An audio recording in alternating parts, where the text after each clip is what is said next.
How's it going, beeps and boops? Welcome to Bot Talk. I'm your host, David Borman, and it's Halloween 2019.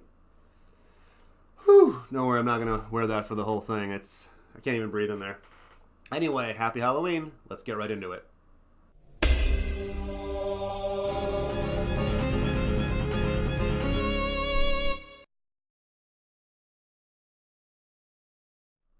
Okay, we have a very spooky episode for you today.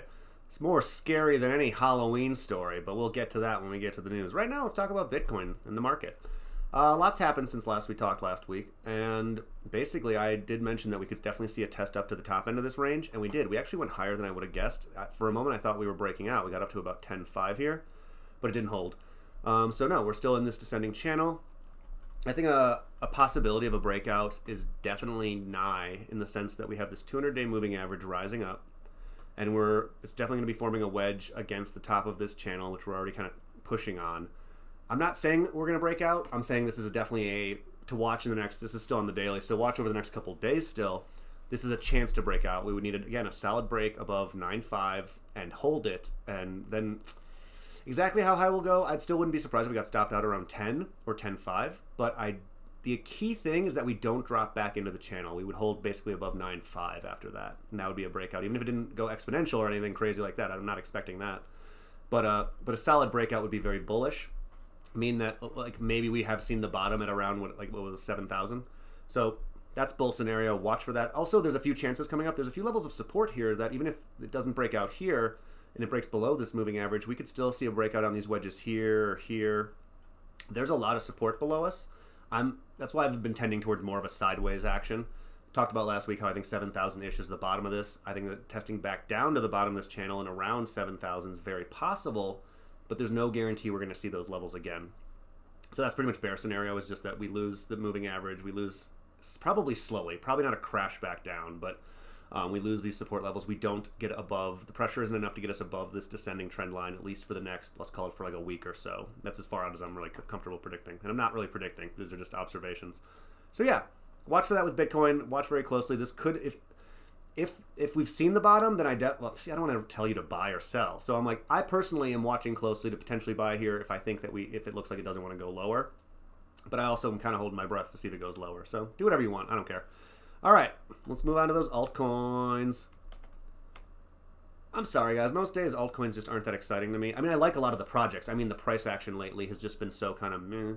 Bitcoin Cash has shown some interesting stuff lately, tied to some news, but I'm not going to get into that right now because it's not that, to me, it's not that exciting. It's really, most things are moving within a matter of a few percentage points along with the market. IOST's killing it. I don't know why their chart's not loading, but and I'm not really sure what's causing it, but IOST's are really the only one I see in the tops that is really doing it for me. Also, let's talk about that Bitcoin dominance. The pump we saw the other day brought us back up to around about like 67.3%. Again, no big deal. We're not seeing an altcoin rally. What else is new? All right, let's move on to some very scary news. All right, just really quick, I just wanted to mention how this morning I found out that apparently the Bank of America customers across the country, there's a heat map of it, are experiencing outages. I don't really know much about what's going on. The Bitcoin Twitter just wanted to kind of rub it in by saying that, by the way, Bitcoin has been up for 99.98404156885% of the time since its inception. So, obviously, it's not as simple as that, but, still, maybe think about leaving your bank and shifting towards crypto. Anyway, no, but banks go down, whatever. I don't know if this is already fixed or if it's going somewhere, but just a little fun thing to point out. Crypto doesn't go down. Well, good ones don't. All right, now, sorry, but we got to talk about it. Epstein. I actually thought, first of all, I know this isn't that technological but it's news, and I do like talking about news. I thought the mainstream media was done talking about Epstein. If you don't know, bad guy, hurt people, killed himself. Anyway, when Epstein killed himself in prison, no one believed it. Even the mainstream media was kind of like, this seems kind of fishy. But then they kind of stopped talking about it, and I thought they were actually just going to let it go. And now, actually, ignore this crap on the screen with Nixon. That's a dumb video they just shoved in there. But actually, I want to point out how on Fox and Friends they were talking about this.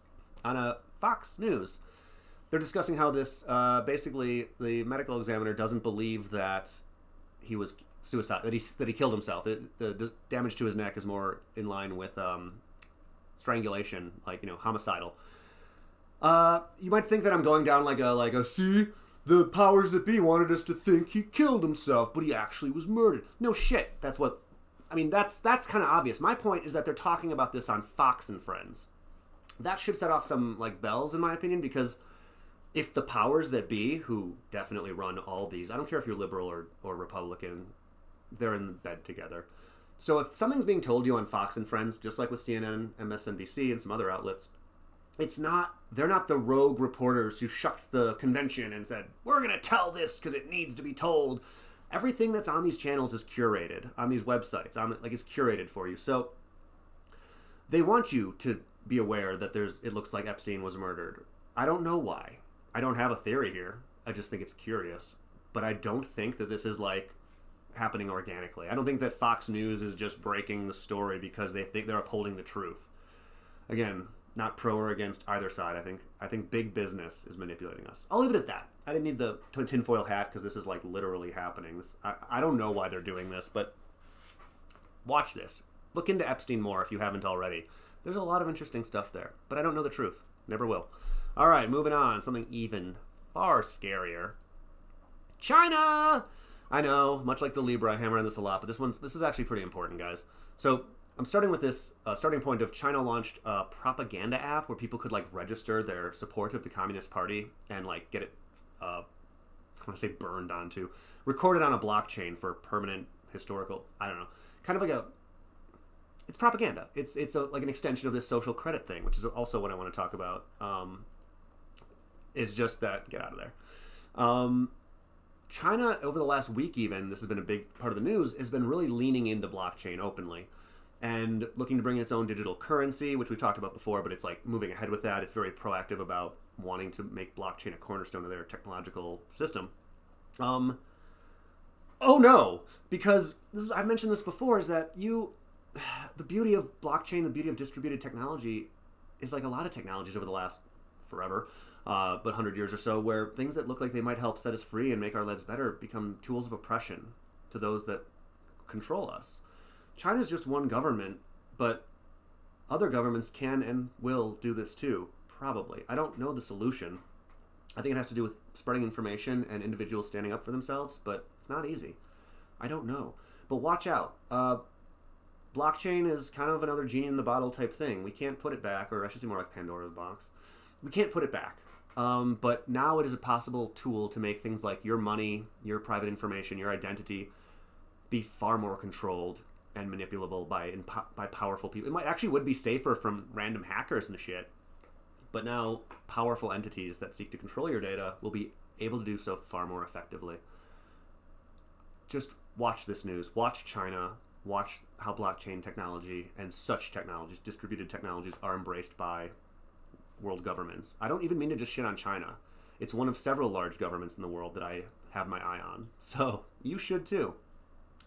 All right, maybe this has been a little bit more bleak and conspiratorial than I had intended.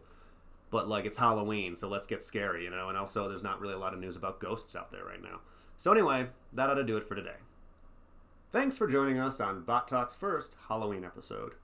I'll be back next week probably. I know the videos have been coming a little slower. I got a new job and I've been putting some effort into getting on board with that. But I'm not going to give up because this is my outlet for talking to the internet. So I'll see you guys next week. Have a great Halloween.